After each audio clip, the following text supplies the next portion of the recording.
இயேசு கிறிஸ்துவும் நானும். இந்த வேத வசனம் சங்கீதம் 148:5. கர்த்தரின் மகிமை பெரிதாக இருப்பதினால் அவர்கள் கர்த்தரின் வழிகளை பாடுவார்கள்.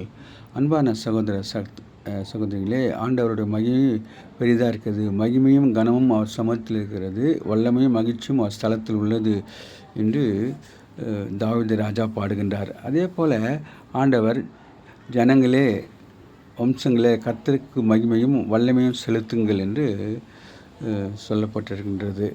ஆனால் நாம் ஆண்டவருக்கு, கர்த்தருக்கு அவருடைய நாமத்திற்கு மகிமையை செலுத்தி காணிக்கைகளை கொண்டு வந்து அவருடைய சந்நிதியிலே பிரவேசியுங்கள். பரிசுத்த அலங்காரத்துடனே கர்த்தரை தொழுது கொள்ளுங்கள். கர்த்தர் பெரியவரும் மிகவும் துதிக்கப்படத்தக்கவருமாக இருக்கிறார். எல்லா தேவர்களிலும் பயப்படத்தக்கவர் அவரே.